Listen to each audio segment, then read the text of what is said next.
Welcome to this edition of Backstage Pass with Leah Chang. I'm your host, Leah Chang. Today I'm at the Pen and Brush Gallery for the book party for Storytellers, Tales from a Fashion Insider, Jeffrey Banks.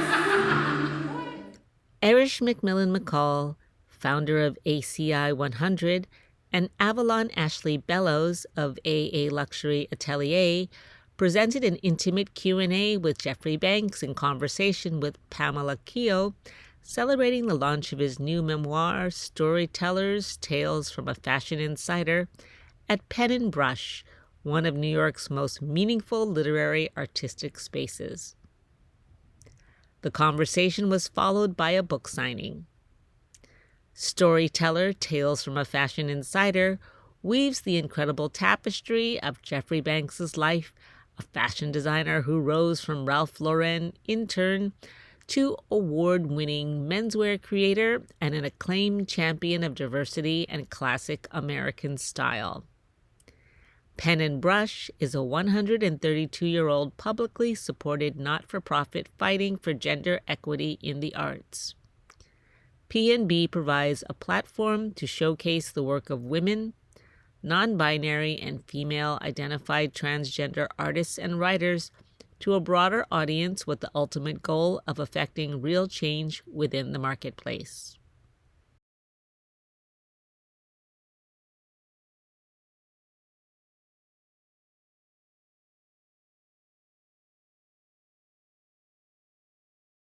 Okay, I'm Susie Slesson, and I'm the publisher, and this is Federico Farina, who's the creative director of Pointed Leaf Press. We have a small independent company based in New York, and we publish illustrated books, and we are very, very happy to have been able to he designed the book, and publish Jeffrey Banks' memoir of his life in the fashion business. Jeffrey, he worked with us when we did a book on Stan Herman, who was also a legendary person in the fashion business, who designed most of the uniforms you've seen in the country. And I knew Jeffrey socially, but I didn't know his story very well. And he's an amazing storyteller. And this book is made up of, I would say, 60 or 70 stories about his life, his parents, how he grew up, meeting Ralph Lauren and Calvin Klein, and other people that he met in the fashion business. And he has an incredible story to tell, both about how he knew when he was 10 years old that he wanted to be a fashion designer, designed his mother's Easter outfit when he was 10, and how he was so obsessed with what he knew he wanted to do and got to do it. And he's the most charming, erudite, I can't tell you, it's man about town, knows everybody, and is the nicest person you could ever want to meet. True. And we worked with him very, very well. Federico and him worked on the photographs. He had many, we helped him research more, and we're really happy with the book because it's a unique story. And we hope people enjoy it. It's been very well received, and Jeffrey's done many readings and many Q&As, and he's just so charming and interesting. Yes, well, his mother is now 106, and he said, well, I'm going to take my time. I said, no, I want your mother to see this book. And his mother's a big part of it. I especially like the part of him growing up, his parents, how he lived as a young boy in Washington, how he got his first job, and he got it done. We pushed and pushed. Yeah. And it was a surprise for her. It was a surprise for her. He was working on it. That's what he said. Yeah. I am Dawn Delcat, the executive director here, and we are so honored tonight to host this book launch and conversation for Jeffrey Banks.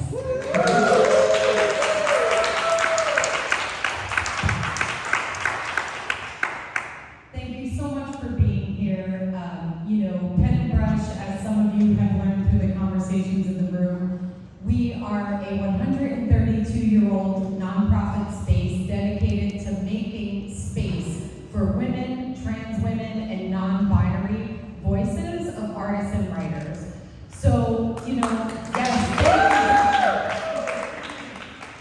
So when another amazing visionary, Avalon actually Bellos, to my right here, reached out to me about Mr. Jeffrey Banks's book, I thought, what a perfect marriage. You know, strategic, visionary, artistic thinkers who are really looking at the landscape that we are in and we are left with, and are just such visionary, explosive sharpshooters to find a way to make space in every way, to contribute something so vivacious and creative that makes our world a more lovely and beautiful and wonderful place to live. So that marriage is a perfect one, and I will now hand it over to the incredible Avalon Ashley Bellos, who saw the connection between pen and brush and Jeffrey, and we're so happy to have you all here tonight. Thank you. Got a round of applause going. Obviously, if you haven't been here to Pen and Brush, we're honored to have you here. As she says, a 132-year-old institution, really dedicated to art, to passion, and I think, you know, the other day I went to the Pen and Brush, no, this is Pen and Brush. I went to the Pen America Gala, and they talked about glamour, and that writing is glamour, and that art is glamour, and that one-on-one conversations are glamour. And I think there is really no other word to really sum up Jeffrey Banks than glamour, right? I think, and we're so honored, of course, to also have Pamela here, a New York Times best-selling author, an icon in her own right. And I'm not really going to speak much more because we have two icons here that are going to be doing the speaking for me. But thank you so much for coming, and please enjoy this incredible look into the mind of Jeffrey Banks. So before we start, I want to thank you all for coming, and how about this incredible gallery? Yeah, what beautiful fantastic and what wonderful art. So make sure that you take a look up here and downstairs also, because the art is fantastic. It's a real gem to find something like this in the city of New York. And the Knicks and the Long Island Railroad transcribed his image, so it's a big week here. So I'm just gonna, my name is Pamela Keogh. I've been friends with Jeffrey for quite some time, and we're just gonna jump in. Jeffrey was, you were raised in Washington, D.C. You have a sister, two parents, obviously. You went to Pratt and then Parsons, graduated, worked for Ralph Lauren at an extremely young age, and then you went to Calvin Klein. Tell all of us the story, what you did at Calvin Klein, your first day there. And first of all, how old were you when you went to Calvin? I was, I think, 19, I guess, Yeah. 19. What happened was I had gone to Pratt for 2 years, and I loved my liberal arts courses there. I loved the campus. I had a lot of great friends at school, but I really felt the fashion courses were like home economics classes.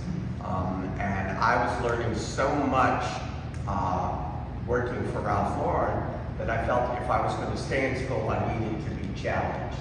And so I felt if I'm going to stay in school, I gotta work harder. So that's why I changed to Parsons. And when I changed to Parsons, they said, you can't have the schedule you had when you were at Pratt. So I only went to school 2 days a week. I crammed all my classes in between 8 o'clock in the morning and 10 o'clock at night on Tuesdays and Thursdays, which left the rest of the week free to work for Ralph Lauren. But when I went to Parsons, they said you gotta come to school every day from 9 o'clock in the morning until 2:30 in the afternoon. After that, your life is your own. So I would get to work at 3 o'clock, and then I'd work till 10 or 11 on most nights, and if we were working on a show, I might be there till 3 or 4 in the morning, go home, do homework, sleep for an hour, start all over again. And I was a zombie. I was falling asleep at school, I was falling asleep at work, and Ralph basically said, what do you why are you even going to school? You already have the job most people desire. And I had to make a decision. Was I going to stay in school full time, or was I going to work for him? And I had a great instructor at Parsons, a guy by the name of Frank Rizzo, who I talk about in the book, who convinced me to finish. I had 1 year left of school, and he convinced me to finish. And so I decided to quit. Ralph was not happy with me at all. He was quite angry, actually.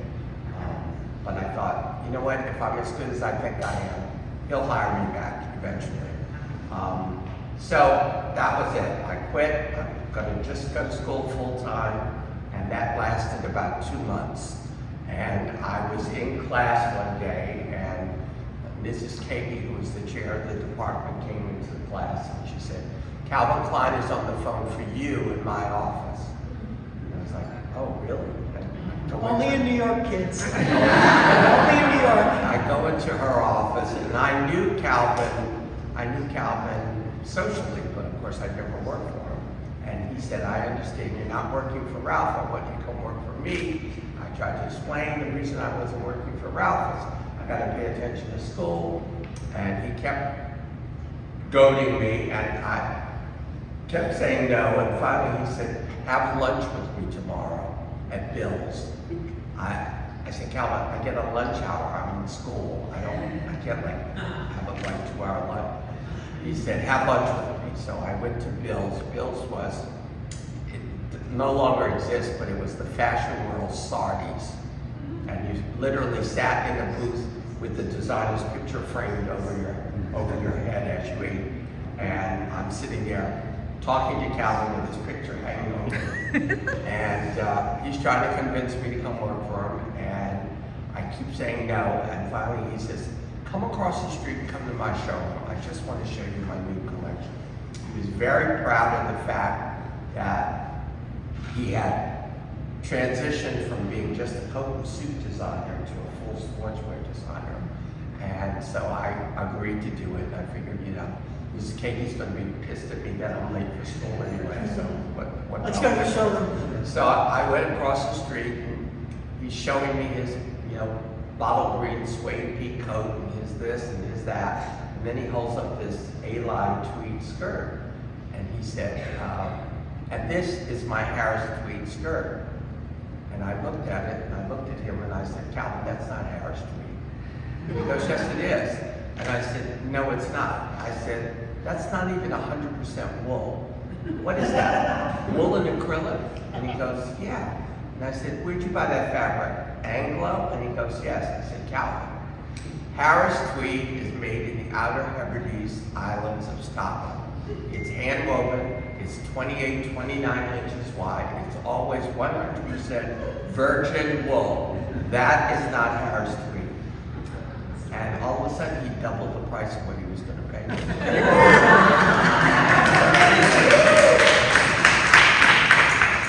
So the deal was that he would pay me a weekly salary, and I could go in whenever I had the time. So if I had schoolwork or a project or something like that, all I had to do was call and say, "I can't come in today." And he would say, "Fine." And I got paid anyway. And for me, it was a way of keeping my hand in the industry while still finishing that last year of school. All right, here, and that's not even the best story. Okay, so Tell that's the first prelude. day. That's the prelude. warm-up. So And how old are you? You were all of what age, Tony Calvin? 19. Yeah, So I was really thankful that he took this chance on me, and was willing to pay me a weekly salary, regardless of how many hours I put in. So I thought I was going to give him a little present on my first day of work. So I had a friend of mine, Tommy Gingerella, who silkscreen t-shirts in his loft down in Soho, when Soho was like the Wild West. And I went down the night before I started, and I took 2 chocolate brown t-shirts and 2 white t-shirts. I found out that Calvin's favorite color was chocolate brown, and I had a press kit of his with his logo on it, and I had Tommy silkscreen in white on the brown t-shirts, Calvin Klein on the bicep of the t-shirt, and in brown on the white t-shirts. And I put them in a white box with a brown ribbon on it, and I presented it to him on my first day on the job. And he opened it up and he looked at it and he said, well, Jeffrey, this is really nice, but I could never wear my name. I would just feel weird wearing my name. And I said, okay. And he said, thank you, it's a lovely gift. And he put it on the break front behind his desk, the open box. And the next day, Barry Schwartz, his business partner, saw the t-shirts and he goes, Calvin, is this in the line? And he said, oh, no, this is just a present Jeffrey brought me. And Barry says, but I think it should be in the line. And Calvin said, no, nobody wants to wear my name like that. And we thought that was sort of the end of it. 6 weeks later, when we did his first resort collection the night before the show, I did something which probably could have gotten me fired, but I took one color of every t-shirt down to Tommy's at 10 o'clock at night, and I had him silkscreen Calvin Klein on the bicep, and I gave those t-shirts to the showroom girls, the showroom sales girls, who were seating all of the press and buyers at the fashion show. Now, the t-shirts in the show did not have the name on it, just the ones that the girls wore who were seating the guests. The next day, he got great reviews. It was his first resort show. It was probably the only time that Calvin did bright colors, bougainvilleas, turquoise, and lime green and orange. And I think Balotelli was the first account. And they came in and the girls were showing the t-shirts from the show. And they go, no. We want that t-shirt that you guys were wearing with the name on it. And that's how it started. Wow. And that was before. I don't want to ask you, Barry, give you a piece of it, but I don't even want to. But that was before underwear, that was before jeans. That was how it all started. And poor Tommy, I mean, he had to hire about 6 or 7 people, and he still couldn't keep up with the demand. Finally, they had to be made in the factory because he couldn't. He was trying to do it as fast as he could, and putting the t-shirts in the oven to dry them. Great story. Now, you have a very close relationship with your mother. And I read the book, and it was, very, very moving. Jeffrey's 10 years old, and he sketches an Easter outfit for his mother that looked like something, Gloria Guinness would wear. And they had it made, and the mom wore it, and she looked like $1 million. But how did the encouragement and the confidence that your mother gave you, how did that help you navigate fashion is not known for being, it's not a nice crowd. And you've gone so far. How did that give you the courage to sort of, deal with all these people? I mean, I was always determined. I knew what I wanted to do when I was 10 years old. Yeah. I designed that outfit for my mother. My mother sews beautifully, but she didn't have a lot of time to sew because she worked for the government full time in Washington. She had a big job, but she had a dressmaker who sewed beautifully and who could make anything from a torn newspaper ad to a picture out of Vogue. She could make the pattern, she could do the whole thing. And so Annie, the dressmaker, and my mother listened to this bossy little 10-year-old who said, no, make the skirt shorter, make the bust higher. And he sketched. I could sketch. I couldn't 10 sew. years old. I couldn't sew, but I picked out all the fabrics and the accessories and told my mother exactly what kind of shoes to wear, what kind of bag to carry. And the end thing was the hat. I told her she had to have a perfectly plain straw hat, nothing in the same banana color as the dress and the coat. And he couldn't have any flowers or veil or ribbon or anything on it, no adornment whatsoever. And for, I think, 4 weekends in a row, mother and son went around to every store in Washington, every hat shop, every department store, with swatches of the coat and dress in her handbag, trying to find this perfect hat. I wanted a hat with a big brim and a small crown, like a cardinal's hat like you see in the Vatican. And we couldn't find it. And finally we had exhausted literally every store in Washington, save one. and it was the most expensive store in Washington. It was called Julius Garfinkel and Company. It was the Bergdorf Goodman of Washington, D.C.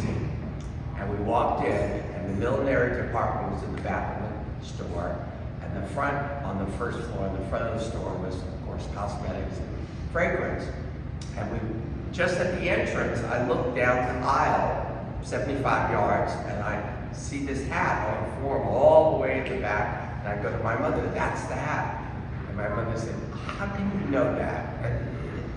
We're so far away." And I said, "Let's go see." And we walked to the back. She took out the swatches, it matched perfectly. She tried on the hat, and she was nervous because my mother's very petite. She thought maybe the big brim might overwhelm her, but it looked perfect on her. And she said, "I can't believe you saw that hat from this far away. And you're right, it's perfect." And then she turned the hat over, and she saw the price. And the hat was $75. And this was 1963. $75 then was like $500 today. And my mother said, "If I buy this hat, your father will kill me." And I said, "Well, I'm not leaving here until you buy that hat." And you know, I wasn't like, you know, a tantrum kind of kid. I just crossed my little arms and, you know, put my foot down, and, you know. So she bought the hat, and she wore the outfit on Easter Sunday, and she got great reviews, and that was it. The die was cast. Did your father support your dreams or your vision of what you want to do? I don't think a father ever looks into a bassinet at their child and thinks, "Oh, he's going to be a fashion designer." But saying that, I will say, I give my father a lot of credit. He didn't quite understand it, but he certainly didn't get in the way, and he did everything to support me. I mean, if I wanted art classes, he got them for me. If I needed art supplies, he bought them. If I wanted to go to light drawing classes, he drove me there. The only thing that he objected to was, he did the grocery shopping every Thursday night. That was one of, my parents equally split their responsibilities, and he did the grocery shopping. There were two different stores, one store he liked the produce, another store he liked the meats and fish, and he would deposit me, and I would go with him, and he would deposit me at the magazine stand, and then he would do the store, and then he'd come and pick me up after he finished everything else.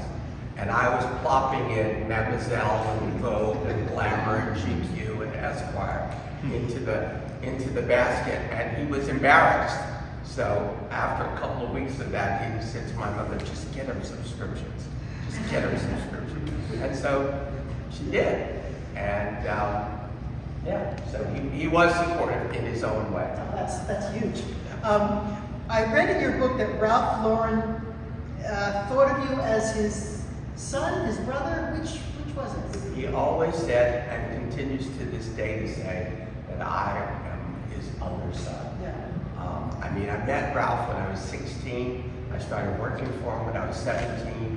I used to babysit his kids, his grown kids. I took Andrew, his oldest son, to his first movie at Radio City Music Hall. I had my first drink with Ralph. What did you have? I have to ask. What did you have? We went. You and Ralph. It was Ralph, Ricky, his wife, and I. We'd gone to Alan and Faye and Alan's Catch of the Sea on 72nd Street, which was right next door to Lowe's Tower East movie theater. And he liked to go there because they had this restaurant on the corner, and then the movie theater was in the middle of the block, and they had a secret door that went from the restaurant into the auditorium of the movie, and you didn't have to pay. That's Pay for dinner. That's why he's Ralph Lauren. Yeah. So he liked going there for dinner. And I was 18. I'd never had a drink in my life, not even like a sip of beer. And the waiter came over for drinks orders, and he gave his order. Ricky gave her order. The waiter came to me and I said, I'll have ginger ale. And Ralph said, I'm tired of that ginger ale shit. Waiter, bring him a margarita on the rocks with salt. And it's still my favorite drink. So here, I think all of us in this room, we know the legacy of Ralph Lauren and how he's giant. What do you think Ralph saw in you that, he saw your talent or your vision or how much you love fashion? What caused Ralph to bring you into his fold at such a young age? Well, when I met him, I was working at a store called Britches of Georgetown. I started working there when I was 15. And, this was before the internet or any of those things. But everything I could find and read about him, I just absorbed and I was obsessed because I loved his point of view about clothes, that it was more than clothes, it was about the world that the clothes embodied. And when I was 16, the following year, the second year I was working at Bridges, I was very proud of the fact that I had perfect attendance. Elementary school, junior high school, high school. Even when I was sick, I would go to school because I didn't want to blemish my perfect record. But then I found out that Ralph was coming down on Valentine's Day to do a charity fashion show for the Red Cross. And it was on a Friday, and I told my parents, I'm not going to school on Friday. I'm going to meet Ralph Lauren. So you'll have to write a note, lie, cheat, do whatever you have to do, but I'm not going to school. So they wrote a note saying I was at the orthodontist all day. And I went to the store early, dressed head to toe in Ralph Lauren. And the owners of the store said to me, do you have your driver's license? And I said, yeah, for about a month. Why? And they said, here. And they handed me the company station wagon keys. And they said, go pick Ralph up at the airport. So that was like unbelievable. And I went to the airport and I picked up Ralph and I brought him back. And we literally spent the weekend talking about Fred Astaire and Grace Kelly and Gene Kelly and all the things he loved and all the things I loved. And Ralph said to me, what do you think you're going to do when you go to college? I said, well, number one, I want to go to school in New York. Number two, I want to study design because I want to be a designer like you. And he said, probably the most important sentence of my life, certainly at that point. He said, when you come to look at schools next year, give me a call, I might have a job for you. And that one sentence kept me going for the next 365 days. And on March 16, 1971, I came up with my mother to look at schools. And the next day at 3 o'clock, I had an interview with Ralph. Now, both of us, my mother and I, we forgot that March 17th is St. Patrick's Day. And Ralph's office was just off of Fifth Avenue on 55th Street. So we had to fight our way through the crowd of the parade. And we got in front of 40 West 55th Street. And I said to my mother, now you go to Bob and Teller, go to the safari room, I'll meet you in an hour. And she said, oh, nothing doing. I have to meet this Ralph Lauren. I can't have you working for somebody I've never met. And I'm like, Mom, I'm going on a job interview. You are not coming with me. You're going to go to Bob and Teller. And the two of us are screaming at each other. I'm sure you could have heard us over the parade. And finally, I just left my mother standing on the curb and walked in. I didn't even say goodbye. I walked in, and that's how it started. And the legend began. That's how it started. And the funny thing was, I took a portfolio of sketches. I never even unzipped it. I mean, Ralph and I talked for like an hour and a half. Finally, I looked at my watch and realized my poor mother thinks I'm dead. And I said, Mrs. Lauren, I really have to go. And he said, okay. And I raced over to Bob and Teller. Unfortunately, she was not pissed. That's kind of how it started. And I think the thing that was so great about my relationship with Ralph is that he always treated me as an adult. My opinion mattered to him. I'll tell you this little story. So the second year that I worked for him, he won his second Cody Award, and they would vote on the Cody Awards. The committee that did that, of all the editors from the Times and Menswear Daily and Vogue and Harper's Bazaar, they would vote on Thursday, and they would publish on Friday who won, and then in September, this is in June, and then in September they would actually have the awards presentation. And that Friday morning, after the announcement, it was pouring rain. It was a beautiful June day, but it was rainy. And I got to the office early, and Mike Bernstein, who was the controller, was the only person in the office. And I went in to say good morning, and he looked like death warmed over. And I said, "What's wrong?" And he said, "Shut the door." I shut the door behind me, and he said, "We can't make payroll today." And I just assumed, okay, I'm the youngest person here, I'm the last person to be hired, I'm going to be the first person to be fired today.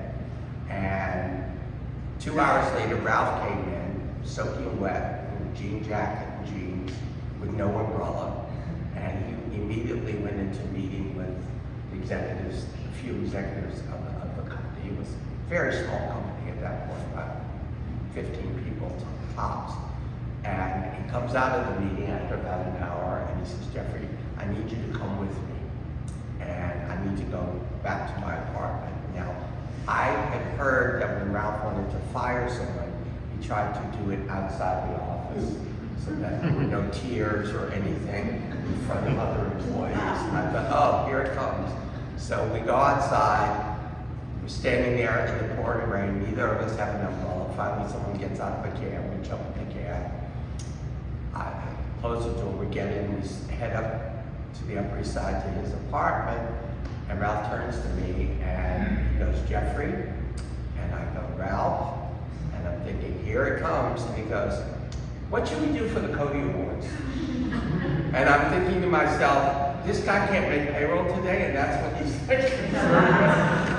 But I thought very quickly, probably the fastest I've ever thought. I said, it's got to be all black and white, like Fred Astaire and Ginger Rogers. We'll do big blow-ups of all these stars, and we'll have your clothes only in black and white in front of it. And Ralph goes, "I love it. As soon as you get back to the office, start working on it." And that was, that kind of confidence in himself was... But you and yourself, to just come up with that pitch, I mean, you know, it's a two-way street. And that's what we did. And in fact, there's a picture in the book of me backstage with all the clothes that I designed for that Cody Awards presentation. I think I'm getting, I'm getting the high side. Let me ask one more. I can ask, like, we could be here all night.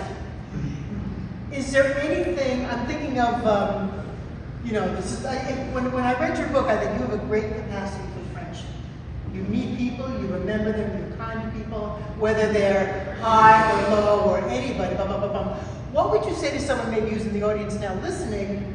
Because I know now we're so wedded to our devices, and, you know, people have robots, girlfriends, and, you know, about cultivating friendship, you know, in the real world. What would you say? Oh, I think it's the most important thing you can do. Yeah. And it doesn't matter what profession you're in.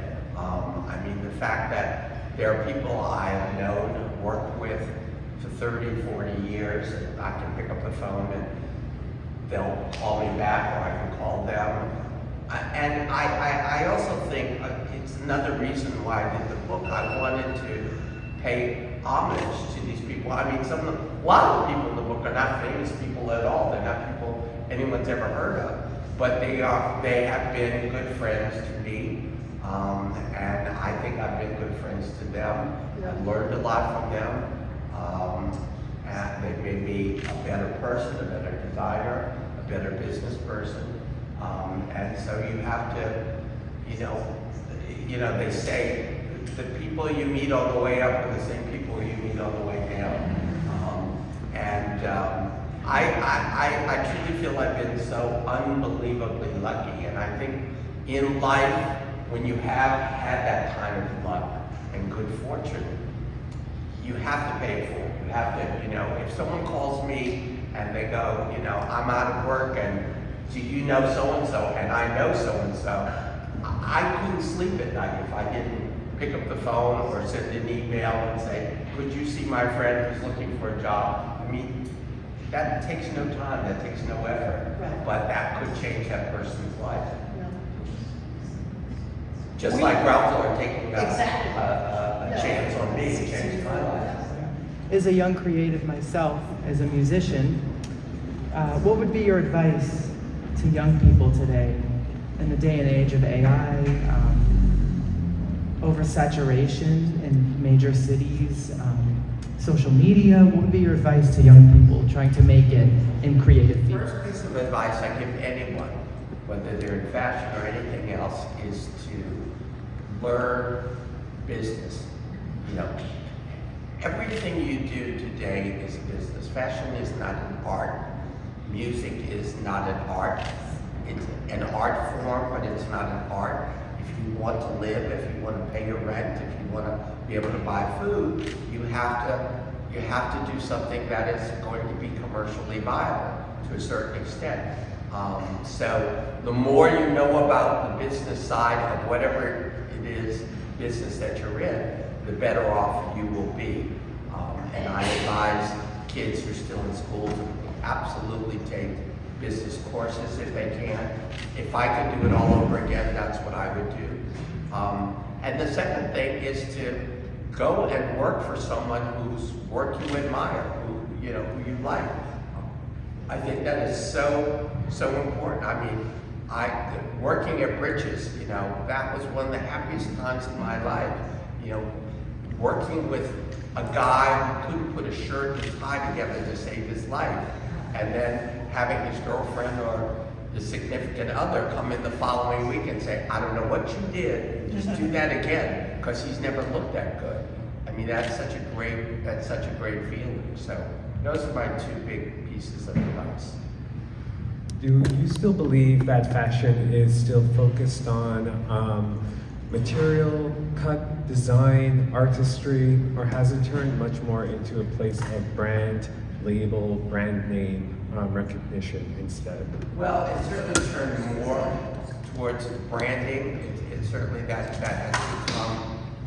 has become a bigger part of the business with the advent of fast fashion like Zara and H&M. But I still believe that there is a big place for quality. I always say it's much better to buy one thing that's made beautifully, beautiful fabrication.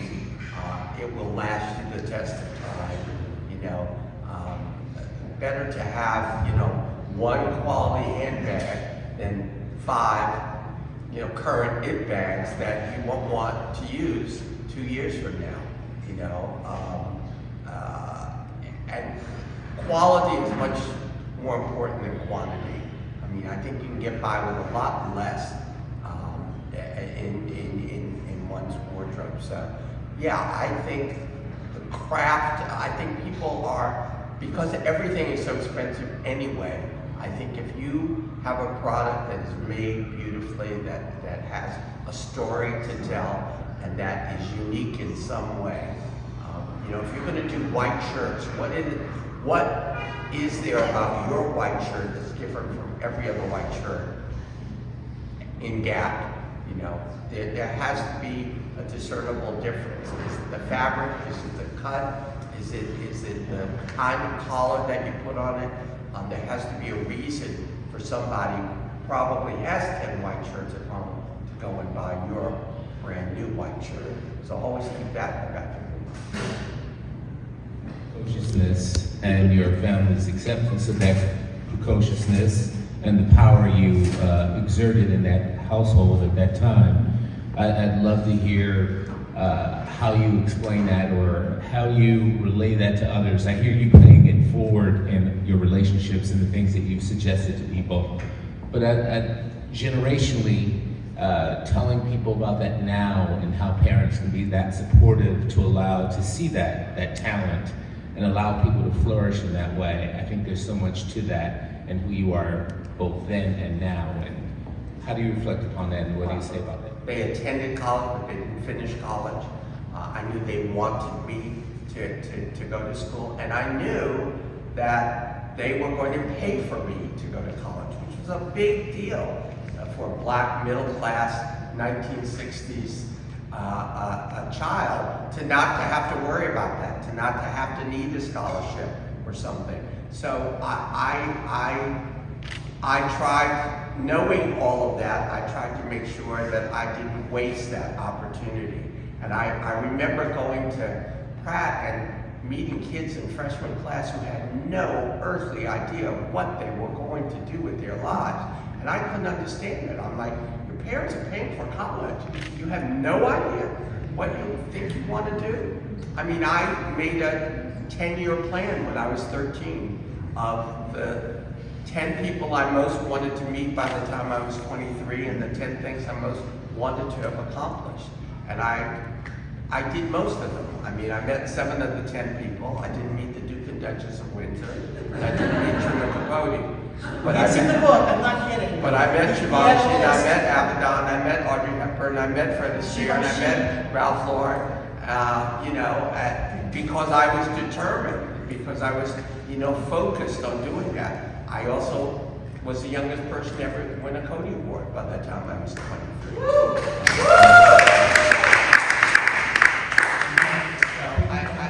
I think, it's about having that through line about what it is that you want to do. And yes, I realized when I got into my freshman year of school that I was a little different. Like most kids were not that determined, but I don't think I was wrong to be determined. I don't think I'd be here right now if I weren't. So I think it was a good thing. That's Martha. You also read, and he read an enormous amount, then and now. And he was like 5 years old, going to the library every Saturday. All those books and all that information, all that trying to learn things, that really struck me. Well, I think, you should never stop learning. I mean, when I did my first book, I had this idea for a book. I wanted to write a book that I couldn't find. I wanted to write a book about tartan plaid. I was obsessed with tartan plaid as a little kid. Now, why is a black kid from Washington, D.C. obsessed with Scotland's national fabric? I don't know. But I thought if I wrote a book about it, maybe I would find out. And I had never written a book. I didn't know the first thing about writing a book. I went to Barnes & Noble. I bought a book called How to Write a Book. It should have been called How to Write a Book for Dummies. I worked with a woman who did PR for me and had been a copywriter. She'd never written a book either, but she was a terrific writer. And the two of us worked together, and it took us 5 years to get it done. But when we got it done, Rizzoli did the book, and one of the first things, the book that we bought said, do a one-page marketing plan of how you plan to get your book out there in the world. And I thought, well, that's ridiculous. I'm a designer, I know how to market. I did a 15-page marketing plan. Every potential publisher I showed the proposal to said they'd never seen a first-time author do a 15-page marketing plan. And the very first thing on the very first page of that marketing plan was, I said, I want to be on CBS Sunday Morning. I love that show. I always learned something from that show. And so I found the name of a producer. I got her email. When I got the first copy of the book, I emailed her and I said, I've done this book on tartan. I think it would be a great segment on the show. And literally the next day, she emailed me back and she said, this looks really interesting. When are you launching your book? And I said, in 2 weeks at Saks Fifth Avenue. And she said, can we bring cameras? And I said, absolutely. And I got on the show. Avalon and I would like to thank all of you for coming this evening to Pen and Brush. Please be sure to peruse the gallery and to absorb all the incredible art here tonight. And I'm sure you love the rosé. He also has a red wine.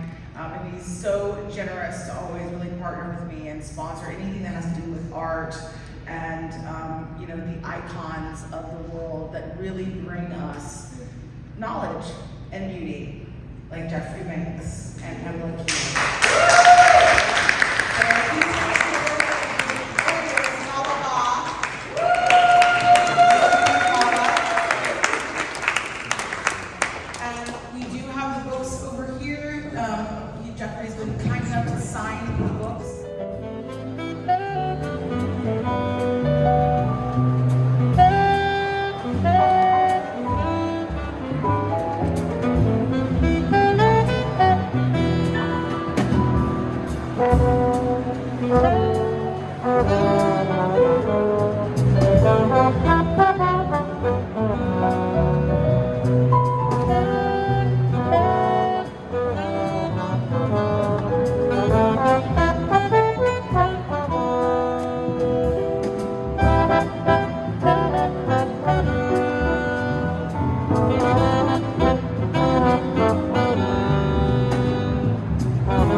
Thank you for joining me for this edition of Backstage Pass with Leah Chang.